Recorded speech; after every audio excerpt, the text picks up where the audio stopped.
Les marins, nous, on est habitués à la sobriété, parce qu'on n'a pas le choix.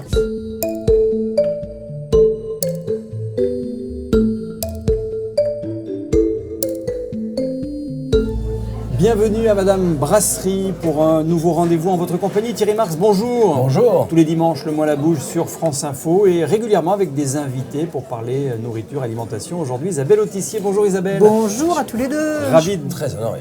ravi de vous accueillir à Madame Brasserie ici. Isabelle, navigatrice, écrivaine, présidente d'honneur du WWF France. Et puis alors, j'ai appris aussi actrice de temps en temps. Oui, enfin en tout cas, modestement, je raconte des histoires sur scène avec un ami musicien. Donc on part en mer en fait. On part dans une nuit en mer. Voilà.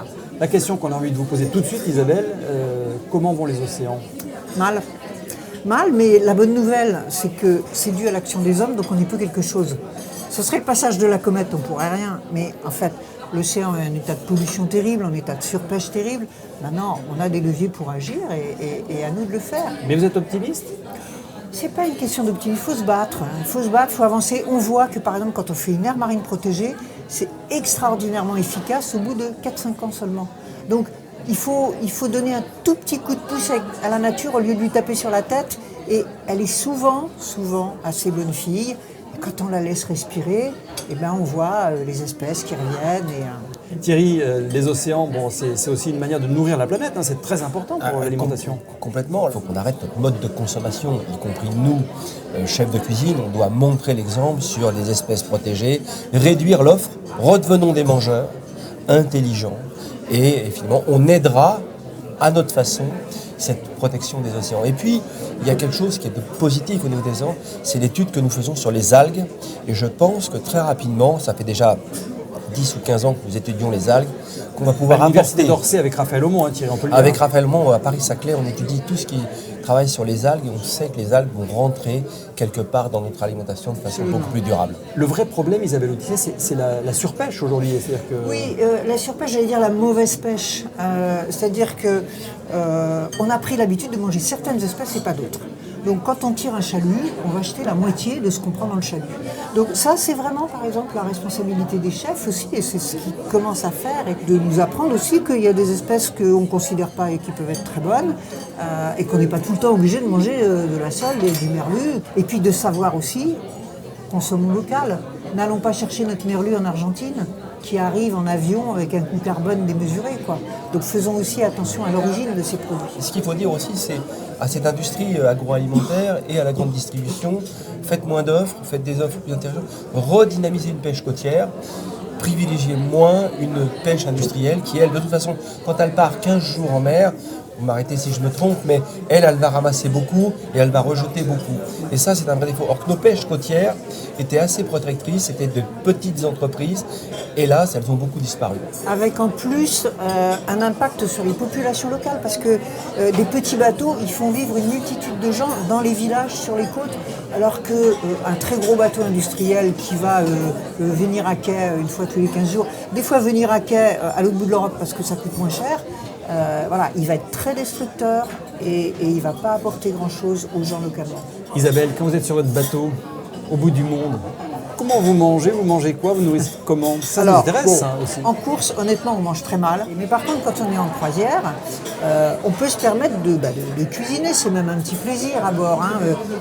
Puis c'est la cuisine que j'appelle globi-boulga parce qu'on a ce qu'on a sur un bateau, puis on invente des choses, et puis on rajoute un peu des épices, et puis ça fait quelque chose de convivial. Mais on peut manger. Effectivement, alors pour le coup, nous, on est quand même beaucoup sur les produits secs. On a des tout petits frigos en général, donc on n'a pas beaucoup, on va avoir un repas de viande au début, peut-être on va pêcher un ou deux poissons si on n'est pas trop mauvais. Moi j'étais surpris des besoins en calories d'un sportif de haut niveau, parce qu'à ce niveau-là c'est des sportifs de haut niveau, et puis par moment une envie de comfort food, un peu comme les astronautes, de dire qu'est-ce qui me ramène à la terre, qu'est-ce qui me ramène à l'envie de petit partage, plat plaisir. Un petit plat plaisir. Il y avait cette notion-là chez les navigateurs et les important. navigatrices. Mais d'abord, c'est le moment qui rassemble tout le monde. Quand on fait l'écart, on se remplace dehors. Il y en a qui dorment, il y en a qui sont dehors. Le moment où on mange, on est ensemble, c'est un petit moment de bonheur quand même. Thierry, quels enseignements on peut tirer de ce que nous dit Isabelle et de la vie des marins dans notre nourriture à nous au quotidien ? Beaucoup de choses, parce que les marins nous apprennent quand même, ils voient, ils observent et ils nous rapportent. Et puis les marins ont fait évoluer la gastronomie. Pas oublier que Nicolas Appert a travaillé pour les marins, et uniquement pour les marins, pour pas que les marins soient malades à bord. Il a inventé l'apertisation. Les boîtes de conserve. Hein. Ce qui a permis aux marins au long cours de pouvoir emporter de la nourriture et de la matière grasse, saine. Les marins, nous, on est habitués à la sobriété, hein, parce qu'on n'a pas le choix quelque part, mais on se rend compte qu'on parle beaucoup de sobriété heureuse, mais nous, on la vit. C'est-à-dire qu'on est tellement heureux en mer, avec très peu de consommation d'eau, avec très peu de consommation de plein de choses.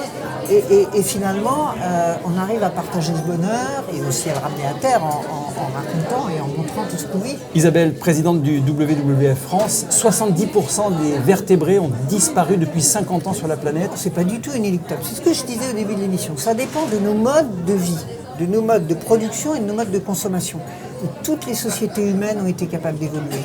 Je vois pas pourquoi nous, on serait la seule société humaine qui serait figée. Donc maintenant qu'on sait, on a des warnings, hein, les scientifiques, les témoignages, voilà. On sait où il faut aller. On a de plus en plus de gens qui nous fournissent des solutions. Donc je crois que maintenant, ça y est, faut y aller ensemble et il faut y aller encore une fois, dans le plaisir et dans le bonheur. Donc on se demande, Thierry, comment l'homme a pu oublier que la nature est celle qui nous offre notre pain quotidien. Hein. L'homme, il a besoin de crises. Et on vit des crises successives. Et dans ces crises, comme nous sommes des mortels, memento mori, souviens-toi que tu es un mortel, et on se dit, oh là là, c'est maintenant. Et je le fais parce qu'on veut survivre. Et je pense que le bon sens de l'écologie positive, ce que vous venez de dire, eh bien c'est ça, c'est de dire, non, finalement cette planète, elle est très sympa, elle est très bien, elle est très agréable à vivre. Je peux quand même modifier un certain nombre de choses dans mes comportements. Qu'est-ce que c'est beau la planète Terre, la planète mère on devrait dire d'ailleurs, hein, parce que c'est beaucoup une planète mère. Donc ne gâchons pas ça, ne tirons pas contre notre camp. On ne survivra pas sans cette planète, la planète survivra sans nous. Juste pour conclure, comment on peut modifier nos manières de manger, justement de respecter davantage la Terre? Diminuer les protéines animales, ça c'est sûr. Manger mieux et moins de la viande et du poisson. Je ne dis pas qu'il ne faut plus en manger du tout, mais peut-être moins fréquemment. Et du coup, on peut se faire plaisir. Et puis, des gens comme le WWF ou d'autres organisations ou des chefs, on a plein de petites recettes à vous donner. Donc, on peut aller voir sur les sites des uns et des autres, s'inspirer d'idées, essayer, se faire plaisir. Merci Isabelle Autissier. Merci. Merci Thierry Marx pour votre accueil. Et merci Madame Brasserie pour son accueil. Et à bientôt sur France Info.